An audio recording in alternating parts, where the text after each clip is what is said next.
Good morning बच्चों। नवोदय और विद्या ज्ञान के कक्षा 6 में एडमिशन के लिए जो परीक्षा होनी है उसकी तैयारी के लिए जो हम लोग सीरीज चला रहे हैं मिशन प्रगति के नाम से, उसकी इंग्लिश की आज की नई क्लास में आप सभी का स्वागत है। आज थोड़ी सी मेरी तबीयत नहीं सही है, पता ही चल रहा है, तो इस वजह से थोड़ा सा डाउन लगूंगा, उसको आप इग्नोर कर सकते हैं। चलिए बेटा स्टार्ट करते हैं। आज का टॉपिक है जेंडर। क्या है टॉपिक? जेंडर। जेंडर को हिंदी में बोलते हैं लिंग। जेंडर का मतलब होता है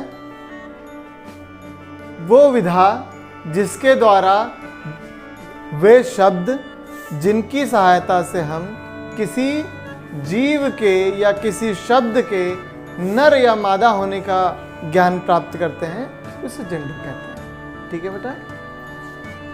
अंग्रेजी में 4 जेंडर होते हैं। अंग्रेजी में 4 जेंडर होते हैं। Very good. पहले नंबर का है मस्कुलिन जेंडर। पहले नंबर पर हिंदी में इसे बोलते हैं पुल्लिंग। इसमें वो सारे शब्द आते हैं जिनके द्वारा हम किसी नर प्रजाति के बारे में जानते हैं। मतलब जितने भी नर प्रजातियां हैं उनको मस्कुलिन जेंडर के अंतर्गत रखते हैं, पुल्लिंग में रखते हैं। जैसे बॉय। बॉय क्या है, नर है या मादा है? नर है, तो बॉय आएगा मस्कुलिन में। फादर। फादर मीन्स पिता। पिता नर में आएंगे कि मादा में? नर में। ऐसे ही ऑक्स। ऑक्स का मतलब बैल। ये किस में आएगा, नर में या मादा में? नर। तो ये सारे हमारे नर के उदाहरण हो गए।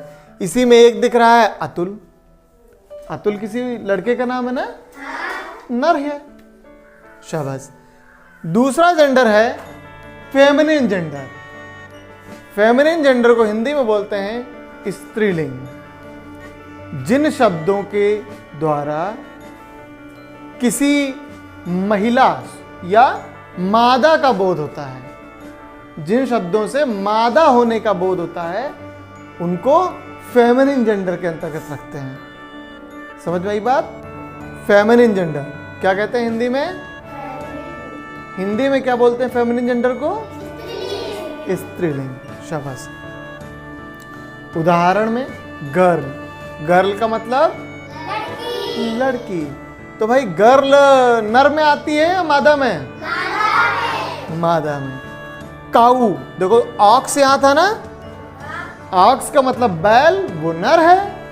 काऊ गाय, वो मादा है। ऐसे ही मदर। मदर किस में आएंगी? मादा में। क्वीन मतलब रानी। रानी भी मादा हो गई। सिस्टर मादा। शाबाश। तीसरा जेंडर है कॉमन जेंडर। कॉमन का मतलब होता है जो दोनों तरफ हो। कॉमन का मतलब अक्सर हम लोग खेल खेलते हैं और खिलाड़ी पूरे नहीं हो पाते हैं। जैसे मानिए कि हम लोगों को क्रिकेट खेलना है और खिलाड़ी हमारे पास है केवल 9। ठीक होता है ना ऐसा? तो हम लोग देखिए बड़ी आसानी से क्या करते हैं, 4 तुम्हारी टीम में, 4 इनकी टीम में, 8 हो गए, और जो 9वां बचा वो हो गया कॉमन। अब वो दोनों तरफ से बैटिंग करेगा। होता है ना कॉमन? वैसे ही कॉमन। कॉमन जेंडर हिंदी में उभयलिंग। क्या कहेंगे कॉमन जेंडर को? उभयलिंग। मतलब इन शब्दों से आपको न नर होने का बोध होगा न मादा होने का बोध होगा। आप पता नहीं लगा सकते हैं कि नर की बात हो रही है या मादा की। उदाहरण के लिए डॉक्टर। मैंने कहा डॉक्टर साहब के यहाँ जाना है। अब बताइए मुझे नर के यहाँ जाना है कि मादा के यहाँ जाना है? पता चलेगा? नहीं। तो डॉक्टर किस में आएगा? कॉमन जेंडर में। बेबी। मैंने कहा आज मैंने एक बेबी देखा। अब कोई नहीं जान सकता कि वो बेबी गर्ल थी या बॉय था, है ना। तो ये हो गए कॉमन जेंडर के अंतर्गत। एक चौथा लास्ट जेंडर है न्यूट्रल जेंडर। न्यूट्रल जेंडर में का अर्थ है नपुंसक लिंग।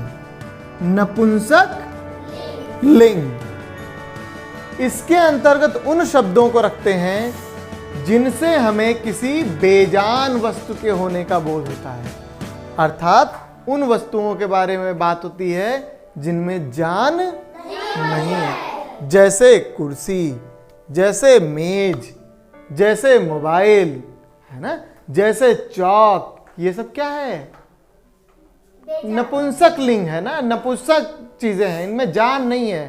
तो इनका जब बोध होगा तो वो न्यूट्रल जेंडर के अंतर्गत आएगी।